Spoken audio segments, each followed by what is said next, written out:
हर रोज, हर पल समय के सांचे में ढलती है कोई खबर। हर खबर आप तक पहुंचाएगा जन जागरूकता मीडिया, सरोकार अभिव्यक्ति की आजादी का, पैरोकार निर्भीकता और सच्चाई का। भारत विरोधी गतिविधियों को अंजाम देने वाले आतंकियों के लिए कनाडा एक सुरक्षित देश बन चुका है। यह बात कनाडा ने भी अब कबूल कर लिया है। दरअसल कनाडा सरकार की तरफ से उसके देश में विदेशी हस्तक्षेप आयोग यानी फॉरेन इंटरफेरेंस कमीशन का गठन किया गया है। इस आयोग ने 7 वॉल्यूम्स की रिपोर्ट कनाडा सरकार को सौंप दी है। रिपोर्ट में विदेशी हस्तक्षेप की जांच कर रही इस कमेटी ने कई सनसनीखेज खुलासे किए। कनाडा ने माना है कि उसके देश से भारत के खिलाफ न सिर्फ आतंकवाद फैलाया जा रहा है बल्कि आतंक की फंडिंग भी की जा रही है। कनाडा की सरकार को सौंपी गई 7 वॉल्यूम्स की रिपोर्ट के चौथे volume the government's capacity to detect, deter and counter foreign interference के पेज 98 और 99 पर भारत से जुड़ी जानकारी मौजूद है। इसमें आयोग ने जानकारी दी कि कनाडा के खुफिया एजेंसी CSIS ने उसे बताया कि कनाडा में खालिस्तानी उग्रवादियों को लेकर भारत की चिंताएं जायज है। CSIS के मुताबिक कुछ खालिस्तानी आतंकी कनाडा में बैठकर भारत में आतंकवाद की घटनाओं को संचालित करने के लिए काम करते हैं। साथ ऐसे भी कुछ खालिस्तानी आतंकी कनाडा में हैं जो भारत में आतंकवाद की फंडिंग करते हैं, यानी भारत में आतंकी घटनाओं के लिए पैसा मुहैया करवाते हैं।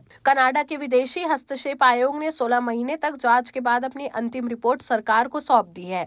इस रिपोर्ट में आयोग ने आरोप लगाया है कि पाकिस्तान की सरकार ने कनाडा की जमीन का उपयोग भारत के खिलाफ अपनी गतिविधियों के लिए किया। कनाडा के विदेशी हस्तक्षेप आयोग ने अपनी 7 वॉल्यूम्स वाली रिपोर्ट के तीसरे volume the government's capacity to detect, deter and counter foreign interference के पेज 12 पर पाकिस्तान का उल्लेख किया है।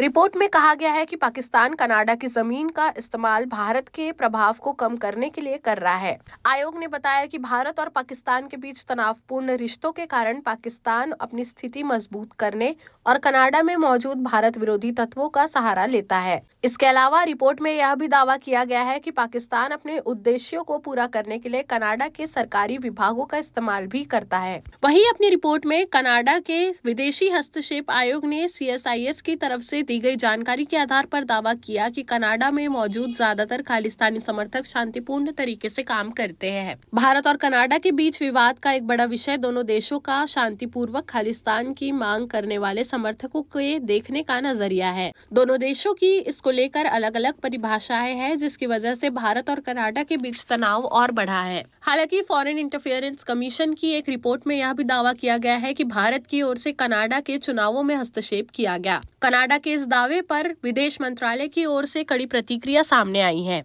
मंत्रालय ने कनाडा के इन आरोपों को बेबुनियाद बताया है। वहीं विदेश मंत्रालय ने कहा है कि कनाडा की ओर से भारत के आंतरिक मामलों में लगातार हस्तक्षेप किए जा रहे हैं। देश प्रदेश की सभी बड़ी खबरों से जुड़े रहने के लिए हमारे YouTube चैनल को लाइक, शेयर और सब्सक्राइब करना ना भूलें। साथ ही लेटेस्ट खबरों के लिए बेल आइकन को प्रेस